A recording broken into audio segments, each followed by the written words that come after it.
आपका स्वागत है इकोनॉमिक्स हिंदी विद मैथ में। तो आज हम इसमें मैक्रो इकोनॉमिक्स का चैप्टर 7 जो है यहाँ पर स्टार्ट कर रहे हैं। यहाँ पर स्टार्ट कर चुके हैं तो इसको हम कंटिन्यू करेंगे। तो हमने यहाँ पर पढ़ लिया था इतना, यहाँ पर हमने देख लिया था इतना, ये हमने कंप्लीट सारा कर लिया था पिछली वीडियो में। तो चलिए आज हम इसको आगे कंटिन्यू करते हैं और देखते हैं इस वीडियो में 7.5 को पढ़ेंगे। तो चलिए शुरू करते हैं। यहाँ पर हम बचत फलन को पढ़ने वाले हैं। बचत फलन क्या होता है, ठीक है दोस्तों। चलिए बचत फलन देखते हैं। बचत प्रवृत्ति या बचत फलन किसे कहते हैं, यानी सेविंग फंक्शन या प्रोपेंसिटी एंड। तो क्या होता है ये हमें जिसको समझना है। तो चलिए एक एक करके इसको विस्तार समझते हैं। देखिए सबसे पहली जो चीज है बचत फलन में क्या होती है। बचत फलन से अभिप्राय बचत और राष्ट्रीय आय के बीच में संबंध से होता है। यानी बचत फलन किसे कहते हैं। बचत फलन से अभिप्राय राष्ट्रीय आय, यानी बचत फलन से अभिप्राय क्या होता है, राष्ट्रीय आय। और यहाँ पर राष्ट्रीय आय, यहाँ पर बचत और राष्ट्रीय आय के बीच में जब फलनात्मक संबंध होता है उसे क्या कहते हैं, हम बचत फलन कहते हैं। बचत फलन किसे कहते हैं, यानी आप सीधा सा कह सकते हैं कि बचत और राष्ट्रीय आय के बीच के फलनात्मक संबंध को बचत फलन कहा जाता है। तो अगर आपके पास परिभाषा आती है, आपके पास क्वेश्चन आता है इस तरह का कि बचत फलन को परिभाषित कीजिए, बचत फलन किसे कहते हैं, तो आप कह सकते हैं यहाँ पर बचत फलन जो है, बचत फलन से अभिप्राय बचत और राष्ट्रीय आय के बीच फलनात्मक संबंध होता है। यानी फलनात्मक संबंध को हम यहाँ पर बचत फलन कहते हैं। तो इसका समीकरण किस प्रकार से होता है, यहाँ पर देखिए एस को हमने दिखाया है बचत से यानी सेविंग से, और यहाँ पर एफ से हमने दिखाया है यहाँ पर फलनात्मक संबंध को, और वाई के माध्यम से दिखाया गया है आय को। तो राष्ट्रीय आय और यहाँ पर बचत के बीच जो फलनात्मक संबंध होगा उसे हम बचत फलन कहेंगे, ठीक है।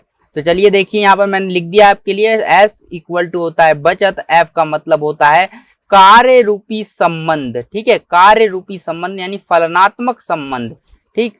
वाई का मतलब होता है यहाँ पर, वाई का मतलब है राष्ट्रीय आय, क्या है, राष्ट्रीय आय, ठीक है, राष्ट्रीय आय। चलिए अब देखते हैं बचत सूची और बचत वक्र क्या होता है। यानी बचत सूची और बचत वक्र का मतलब क्या होता है, चलिए देखते हैं। तो इसके महत्वपूर्ण अवलोकन हैं, जैसे कि बचत सूची होती है और इसका बचत वक्र होता है। तो इसके क्या क्या महत्वपूर्ण अवलोकन हैं वो हम इसमें देखेंगे और समझेंगे। तो चलिए देखते हैं यहाँ पर। तो यहाँ पर आप ग्राफ देख पा रहे होंगे, ये ग्राफ बना रखा है मैंने तो आपको समझाने के लिए। तो यहाँ पर जो वाई अक्ष जो दिखा रहा है, ये यहाँ पर ये जो वाई अक्ष है, ये वाई अक्ष है, ये दिखाता है आपको यहाँ पर बचत को, और यहाँ पर जो ये एक्स अक्ष है यहाँ पर ये आय को दिखाता है। तो यहाँ से अगर हम देखें तो एक समीकरण बनाया गया है, यहाँ पर ये देख सकते हैं आप, एस के नाम से है, एस मतलब बचत, बचत का समीकरण कुछ इस प्रकार से ये यहाँ पर बना हुआ है, ठीक है। और ये वाला समीकरण यहाँ पर एकदम समांतर है, एक्स अक्ष पर है। तो यहाँ पर बचत शुरू होती है। देखिए सबसे पहले क्या होती है, जब हम आय होती है तो बचत बहुत कम होती है। शुरुआत में क्या होती है, बचत बहुत कम होती है। यानी अगर देखिए ये मान लीजिए आय है, क्या है यहाँ पर आप समझिए, देखिए इसको समझने की कोशिश कीजिए। अगर आपको ग्राफ समझ आ गया ना तो आपको ये बिंदु जो है यहाँ पर याद रखने की कोई आवश्यकता नहीं है। अगर आपको ग्राफ आपके दिमाग में बैठ गया कि इस तरह से ग्राफ होता है, तो आप ये सारे पॉइंट जो यहाँ पर दे रखे हैं ना, ये सारे पॉइंट आप इजीली लिख सकते हैं और आपको याद भी नहीं करना पड़ेगा। केवल आपको इस ग्राफ की तस्वीर अपने दिमाग में बैठा लेनी है और इसी को सोच करके इसी से आपको ये पॉइंट बना देने हैं। तो चलिए देखते हैं कैसे ये पॉइंट बनते हैं। तो सबसे पहले एक्स अक्ष है, एक्स अक्ष को आप क्या मानेंगे, यहाँ पर आप आय मान लीजिए। उसके बाद वाई अक्ष है, वाई अक्ष को आप बचत मान लीजिए। तो यहाँ पर आप देखें ये जो बचत का समीकरण है कुछ इस प्रकार से, ये बचत का समीकरण है, इस प्रकार से ये ऊपर की तरफ जा रहा है। मतलब ये बचत का समीकरण यहाँ पर एक्स अक्ष के नीचे से शुरू होता है। तो ये अगर यहाँ पर आगे ये वाई मतलब क्या है, वाई अक्ष का मतलब है, यहाँ पर एक्स अक्ष का मतलब क्या है, यहाँ का मतलब है कि ये आय है, ठीक है। तो यहाँ पर आप देखें बचत आय से कितनी कम है, यहाँ पर देख रहे हैं आप कितनी कम है। तो यानी बचत यहाँ पर आय से कम है, आय यहाँ पर ज्यादा है लेकिन बचत बिल्कुल भी नहीं हो रही है, ठीक है। तो अगर बिल्कुल भी बचत ना हो तो उसे अब बचत कहेंगे। यानी यहाँ पर क्या है, यहाँ पर खर्चे ज्यादा हो रहे हैं और आय कम है, ठीक है, आय कम है और खर्चे ज्यादा हो रहे हैं। तो यहाँ पर देखिए खर्चे कहाँ पहुंच गए, माइनस में पहुंच चुके हैं खर्चे, ठीक है। अगर मान लीजिए आय जीरो है, आप कोई भी काम नहीं करते हैं, आपको कोई भी पैसा कहीं से भी नहीं मिलता है, लेकिन आप सोचिए आपको अगर कहीं से पैसा नहीं मिलता है और आप काम नहीं करते हैं तो क्या आपको खर्चे की जरूरत नहीं होगी, क्या आपको पैसे की आवश्यकता नहीं होगी? बिल्कुल होगी, पैसे की आवश्यकता आपको होगी। तो यहाँ पर अगर पैसा खर्च करेंगे और आपको पैसा नहीं मिल रहा है कहीं से, तो यहाँ पर आप बचत होगी, आपका पैसा खर्च हो जाएगा और आपको पैसा मिल भी नहीं रहा, तो उसे कहेंगे हम आप बचत है, ठीक है। कोई बचत नहीं होगी, बचत से भी जो हमें मिला नहीं उसमें से भी चला गया। तो अब यहाँ पर धीरे धीरे जब ये बचत यहाँ पर आती है, ऊपर आती है, एक बिंदु से टकराती है, इस बिंदु को समस्तर बिंदु के नाम से जाना जाता है, इस बिंदु को समस्तर बिंदु के नाम से जाना जाता है। और जब इस बिंदु पर ये बचत वक्र टकराता है तो यहाँ पर ये जीरो मान को दर्शाता है। जीरो का मतलब होता है ना यहाँ पर ना तो यहाँ पर आय हो रही है और ना ही यहाँ पर बचत हो रही है, क्योंकि आय और बचत बिल्कुल बराबर हैं। तो जीरो आय है, जीरो बचत है, तो ना ही खर्च हुआ और ना ही यहाँ पर आय हुई। तो अब देखिए धीरे धीरे जब यहाँ पर ये बचत वक्र बढ़ता है, आय बढ़ेगी तो यहाँ पर बचत भी बढ़ जाएगा। देखिए ये बचत का है ना, तो यहाँ पर ये बचत ऊपर की तरफ जा रही है, देखिए ऊपर की तरफ जा रही है ना, तो यहाँ पर देखिए आय भी बढ़ रही है, बचत, ये देखिए ये बचत वक्र है, यहाँ पर ये बचत वक्र है, ठीक है। जैसे ही हमने बचत को बढ़ाया, यहाँ पर ले गए बचत को, तो आय देखिए हमारी कितनी बढ़ी, यहाँ पर जो आय को बढ़ाया तो यहाँ पर देखिए बचत भी बढ़ रही है, ठीक है। आय के बढ़ने के साथ साथ हमारी बचत भी बढ़ती है, लेकिन आय जीरो है तो हमारी बचत माइनस हो सकती है और या जीरो हो सकती है। तो यहाँ पर हमने यही लिखा हुआ है कि बचत वक्र का अनु यानी शुरुआती बिंदु कहाँ होता है, ये आपको बताना है। तो ये मैंने आपको बता दिया, शुरुआती बिंदु जो बचत वक्र का होता है वो माइनस में होता है, नीचे होता है, ठीक है। तो आई होप यहाँ पर आपको ये समझ में आ रहा होगा, समझ पा रहे होंगे, क्योंकि ऐसे ही ग्राफ और भी आने वाले हैं। तो अगर आपने ये ग्राफ ठीक से नहीं समझा तो आगे आने वाले ग्राफ आप नहीं समझ पाएंगे, आपको समझने में कठिनाई होगी। तो यहाँ पर इस ग्राफ को अच्छे से समझ लीजिए ताकि आगे आने वाली टॉपिक हम आसानी से कर सकें। तो चलिए, बचत वक्र का ढाल किस तरह का होता है आप बता सकते हैं? बचत वक्र का ढाल किस तरह का होता है? बचत वक्र का ढाल जो होता है वो धनात्मक होता है, यानी ये ऊपर की तरफ होता है, यानी नीचे से ऊपर की तरफ बचत वक्र का यहाँ पर ढलान होता है। क्या होता है? ऊपर की तरफ यहाँ पर बचत वक्र का ढलान होता है। अब समस्तर बिंदु क्या होता है? यहाँ पर देखिए समस्तर बिंदु, जो कि मैंने अभी आपको बताया समस्तर बिंदु क्या होता है। देखिए समस्तर बिंदु क्या है? समस्तर बिंदु यहाँ पर जब बचत वक्र और आय वक्र आपस में टकराते हैं तो इसे हम समस्तर बिंदु कहते हैं, और जहां पर जिसका मान जो है जीरो होता है। अब देखिए धनात्मक की बात कही गई है, धनात्मक का मतलब क्या है? धनात्मक, ठीक है, धनात्मक क्या है? तो धनात्मक का मतलब है, यहाँ पर देखिए धनात्मक का मतलब क्या है कि ये जो है ऊपर की तरफ जाता है, ठीक है, ये जो ग्राफ है हमारा ये ऊपर की तरफ जा रहा है, तो इसका मतलब है ये धनात्मक है।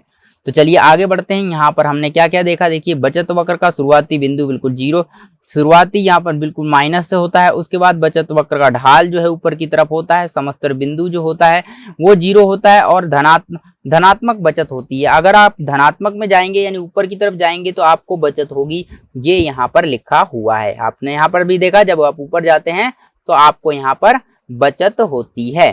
तो चलिए अब देखते हैं नेक्स्ट क्या है। नेक्स्ट क्या है? 7.6 की चर्चा करते हैं। 7.6 को हम यहाँ पर पढ़ते हैं। चलिए 7.6 में क्या कहता है? 7.6 में हमें यहाँ पर बता रखा है कि यहाँ पर आप देख सकते हैं 7.6, ठीक। तो यहाँ पर 7.6 है। यहाँ पर बचत वक्र के प्रकार बता रखे हैं कि बचत वक्र के प्रकार किस तरह से होते हैं, ठीक है। तो बचत वक्र के प्रकार देखते हैं। तो यहाँ पर हमने देख लिया बचत वक्र के प्रकार, यानी टाइप ऑफ प्रोपेंसिटीज यहाँ पर क्या है। तो बचत वक्र के क्या होते हैं प्रकार हमने समझ ली। यहाँ पर देखिए बचत वक्र के प्रकार कितने होते हैं। तो सबसे पहला जो होता है बचत वक्र वो होता है औसत। जैसा कि हमने यहाँ पर बचत वक्र का होता है औसत बचत प्रवृत्ति, एपीएस, औसत बचत प्रवृत्ति, ठीक है। औसत बचत प्रवृत्ति होती है एपीएस। कहाँ गया एपीएस, ये रहा हमारा एपीएस को हम कहते हैं औसत बचत प्रवृत्ति, ठीक। तो ये एपीएस है हमारा।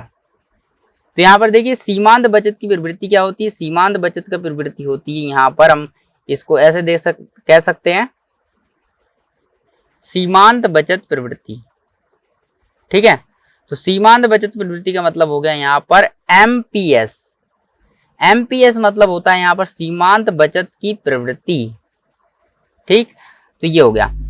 उसके बाद देखिए सीमांत औसत बचत प्रवृत्ति का मतलब होता है एवरेज प्रोपेंसिटी, यानी यहाँ पर सेविंग। तो यहाँ पर प्रवृत्ति, यहाँ पर बचत होती है। औसत बचत प्रवृत्ति और सीमांत बचत प्रवृत्ति क्या होती हैं, आगे हम इसमें पढ़ने वाले हैं। तो पहला पॉइंट जो औसत बचत प्रवृत्ति का है वो ये है। तो यहाँ देख सकते हैं औसत बचत प्रवृत्ति जो है हमारी, औसत बचत प्रवृत्ति जो है हमारी, यहाँ पर जो क्या है ये औसत बचत प्रवृत्ति एपीएस, एपीएस के नाम से जानी जा रही है, ठीक है। एपीएस, एपीएस मतलब एग्रीगेट प्रोपेंसिटी टू सेव, यहाँ पर औसत बचत प्रवृत्ति है। औसत बचत प्रवृत्ति यहाँ पर बचत प्रवृत्ति से अभिप्राय बचत और असंबंधित आय के स्तर से होता है। क्या होती है औसत बचत प्रवृत्ति, औसत बचत प्रवृत्ति का अभिप्राय किससे होता है, अभिप्राय बचत और, यहाँ पर किससे होता है, बचत और यहाँ पर जो है संबंधित, बचत और संबंधित आय के स्तर से होता है, बचत और संबंधित आय के स्तर से होता है, ठीक है। एपीएस का फॉर्मूला यहाँ पर आप देख सकते हैं, एपीएस का फॉर्मूला होता है, ऊपर लिखी होती है बचत और नीचे होती है आय, इसमें भाग देंगे तो ये आएगा एपीएस। और अगर आप सीमांत की बात करें, सीमांत बचत प्रवृत्ति की, तो यहाँ पर आपको केवल परिवर्तन को नोट करना है, यानी बचत में जितना परिवर्तन हुआ और आय में जितना परिवर्तन हुआ वो आप यहाँ पर लिख देंगे तो आपका एपीएस की जगह एमपीएस बन जाएगा, यानी मार्जिनल प्रोपेंसिटी यहाँ पर सेविंग हो जाएगी, ठीक है। तो ये हो गया। उसके बाद देखते हैं हम इसको समझते हैं एपीएस से संबंधित महत्वपूर्ण बिंदु, यानी एपीएस से महत्वपूर्ण बिंदु क्या है संबंधित, ये यहाँ पर हमने ग्राफ बनाया है और इसको समझते हैं। पहले सबसे पहले इसको एक एक पॉइंट पढ़ते हैं, उसके बाद समझते हैं और फिर देखना आप जो है इन पॉइंट्स को जो है यहाँ पर खुद ही बना सकते हो। एपीएस कभी भी एक या एक से अधिक नहीं हो सकता, ठीक है। आपको ये बात हमेशा याद रखनी है कि एपीएस जो होता है कभी भी औसत प्रोपेंसिटी, यहाँ पर औसत प्रवृत्ति, यहाँ पर क्या आंसर वक्र है, औसत बचत प्रवृत्ति जो होता है वो कभी भी यहाँ पर एक से अधिक नहीं हो सकता, यहाँ पर एक से कभी भी अधिक नहीं होगा, एक से अधिक नहीं होगा, ठीक है। उसके बाद देखिए यहाँ पर एक से अधिक है क्या, औसत बचत प्रवृत्ति का एपीएस कभी भी एक से अधिक नहीं होगा। तो यहाँ पर अगर मैं इस आर को एक मान लूँ तो यहाँ पर क्या है एपीएस इक्वल टू यहाँ पर एक ही है, तो एक से अधिक नहीं होगा। अगला एपीएस शून्य हो सकता है, एपीएस जो होता है वो शून्य हो सकता है, जीरो हो सकता है, ठीक है। एपीएस जीरो हो सकता है, यानी औसत बचत प्रवृत्ति। तो आप बताइए औसत बचत प्रवृत्ति शून्य हो सकती है ना, यानी एक व्यक्ति कमाई कर रहा है और वो चाहे तो बचाएगा पैसा, और अगर नहीं चाहता वो बचाना पैसा, सारा पैसा खर्च करना चाहता है तो भी कर सकता है, वो उसकी मर्जी है, ठीक है। तो यहाँ पर अब उसकी मर्जी है वो पैसा बचाए या खर्च करे। तो यहाँ पर औसत बचत प्रवृत्ति में क्या होता है, अगर पैसा वो बचाएगा तो यहाँ पर क्या होगा, यहाँ पर अगर नहीं बचाएगा तो देखिए एपीएस शून्य हो सकता है, बिल्कुल हो सकता है एपीएस शून्य हो जाएगा। उसके बाद देखिए एपीएस जो है यहाँ पर ऋणात्मक या जो है एक से अधिक, एक से कम हो सकता है, यानी जो एपीएस है एक से कम भी हो सकता है और ऋणात्मक भी हो सकता है। यानी एपीएस क्या हो सकता है, देखिए यहाँ पर ऋणात्मक एक से, या अगर मान लें ये एक है, यहाँ पर देखिए ये एक से कम भी हो गया, यहाँ पर एक से कम भी हो गया और ऋणात्मक भी हो गया, ठीक। तो यहाँ पर क्या है एपीएस ऋणात्मक भी हो सकता है, एक से कम भी हो सकता है। और उसके बाद एपीएस जो होता है आय के बढ़ने के साथ बढ़ता है। क्या होता है, एपीएस आय के बढ़ने के साथ बढ़ता है, यानी आय बढ़ेगी तो एपीएस बढ़ेगा। तो यहाँ पर जो पॉइंट आप देख रहे होंगे, यहाँ पर जो हमने पहले पॉइंट पढ़े थे वो बिल्कुल इससे मेल खाते हैं, यानी मिलते जुलते पॉइंट हैं। आई होप ये समझ आ रहा होगा आपको। देखिए यहाँ पर जो ये ग्राफ बना है ये बचत का ग्राफ है और ये बचत वक्र बना हुआ है, और ये बचत वक्र देखिए माइनस से शुरू होके यहाँ पर इक्वल आता है, उसके बाद नेक्स्ट ये जो है ऊपर चला जाता है, ठीक है। तो यहाँ पर जैसे जैसे आय बढ़ती है ये बचत भी बढ़ती है, क्योंकि अगर जिस व्यक्ति की आय अधिक होगी यानी कमाई अधिक होगी वो उतना ही ज्यादा उसमें से बचा सकता है। ठीक है, तो चलिए अब देखते हैं हम सीमांत बचत प्रवृत्ति। सीमांत बचत प्रवृत्ति, यहाँ पर देखिए सीमांत बचत प्रवृत्ति को देखते हैं। यहाँ पर एमपीएस मार्जिनल प्रोपेंसिटी सेव क्या होती है। यहाँ सीमांत बचत प्रवृत्ति से अभिप्राय बचत में परिवर्तन और आय में परिवर्तन के अनुपात से है। यानी सीमांत बचत प्रवृत्ति का मतलब होता है कि यहाँ पर अगर सीमांत बचत प्रवृत्ति का मतलब क्या है कि यहाँ पर बचत जो भी की गई है और उस बचत में जितना भी परिवर्तन हुआ है और आय में परिवर्तन जितना हुआ है उसका अगर अनुपात निकाला जाए तो उससे हमें सीमांत जो है प्रोपेंसिटी सेविंग्स मिल जाएगी। ठीक है, तो यहाँ पर क्या है, बचत में परिवर्तन, जो भी एस यहाँ पर बचत में परिवर्तन लिखा, आय में परिवर्तन लिखा और बचत में परिवर्तन को आय में परिवर्तन से भाग दे दिया, तो यहाँ पर हमें एमपीएस मार्जिनल प्रोपेंसिटी सेविंग निकल आएगी, यानी सीमांत बचत प्रवृत्ति आ जाएगी। तो इसका भी ग्राफ देख लेते हैं। एपीएस, अब देखिए एपीएस और एमपीएस के बीच में तुलना, क्योंकि तुलना बहुत जरूरी है। ये हमने सब करके यानी सभी चीजों को एक एक करके पढ़ लिया है, तो अब हमें क्या करनी है, तुलना करनी है। ठीक है, तो चलिए यहाँ पर हम तुलना भी कर लेते हैं और देखते हैं। यानी एपीएस पहला है, एमपीएस दूसरा है।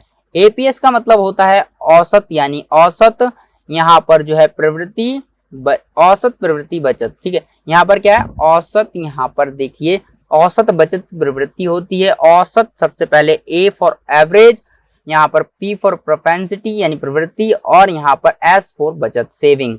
तो यहाँ पर औसत बचत प्रवृत्ति हो गया इसका मतलब, और यहाँ पर मार्जिनल का मतलब है सीमांत बचत प्रवृत्ति। सीमांत बचत प्रवृत्ति और औसत बचत प्रवृत्ति, इसमें अंतर क्या होता है। सबसे पहले देखिए एमपीएस यहाँ पर इक्वल टू ये है, कैसे निकाला जाता है इस ग्राफ के माध्यम से आपको मैं बताऊंगा।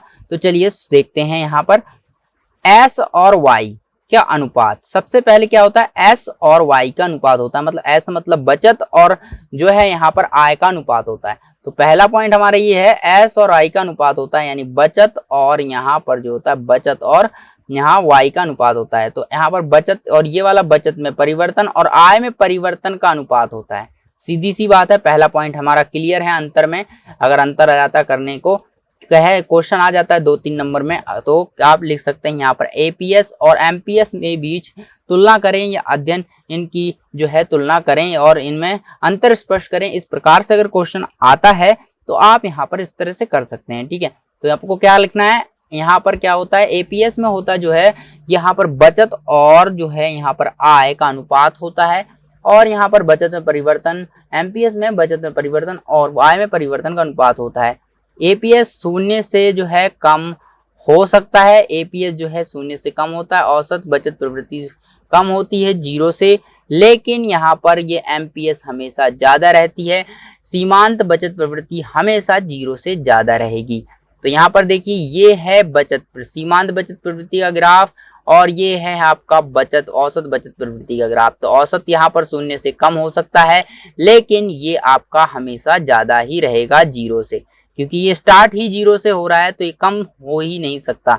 भले ही 0 हो सकता है लेकिन कम नहीं हो सकता। ठीक है, उसके बाद एपीएस का फॉर्मूला आप देख सकते हैं, एमपीएस का फॉर्मूला देख सकते हैं। जैसा कि मैंने कहा ये दोनों फॉर्मूले बिल्कुल सेम है, लेकिन बस अंतर क्या है, इसमें परिवर्तन यानी बचत में कितना परिवर्तन हुआ, आय में कितना परिवर्तन हुआ उसका रिकॉर्ड रखा जाता है, इसलिए ये बन जाता है। तो यहाँ पर कुछ और फॉर्मूले देख लेते हैं। यहाँ पर 1 इक्वल टू 1 बराबर होता है एपीएस और एपीएस को जोड़ेंगे, यानी एपीसी और एपीएस को जोड़ेंगे तो हमें क्या मिल जाएगा, इक्वल टू 1 होता है। तो आपको क्या कर लेना है, दोनों के ए ले लेने हैं। उसके बाद एमपीसी को जोड़ेंगे, कंज्यूम मतलब यहाँ पर सीमांत प्रोपेंसिटी कंज्यूम, यहाँ पर क्या है सीमांत, यहाँ पर क्या होगा उपभोग, सीमांत उपभोग जो है यहाँ पर प्रवृत्ति, सीमांत उपभोग प्रवृत्ति हो जाएगी। यहाँ पर एमपीएस हो जाएगी। तो एमपीएस और देखिए यहाँ पर जो एम से स्टार्टिंग है उन दोनों को जोड़ेंगे तो हमें 1 मिलेगा। क्या मिलेगा, 1 मिलेगा। तो यहाँ पर आप याद रख सकते हैं इस प्रकार से कि अगर मैं एम और एम वाले एमपीसी और एमपीएस जो स्टार्टिंग M से होती है उसे मैं जोड़ता हूं तो मुझे 1 मिल जाता है। उसी प्रकार से जब मैं यहाँ पर APS APC और प्लस करता हूँ APS तो A वाले स्टार्ट होता है जिससे उसको मैं जोड़ता हूँ तो यहाँ पर मुझे 1 मिल जाता है। तो ये फॉर्मूले हैं।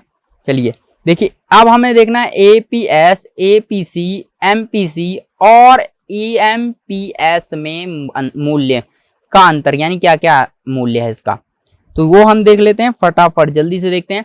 सबसे पहला मूल्य है APC, यहाँ पर 1 के हिसाब से मूल्य है। तो यहाँ पर क्या है आपको बताना है कि यहाँ पर इसका मान 1 हो सकता है या नहीं हो सकता है, आपको बस ये बताना है।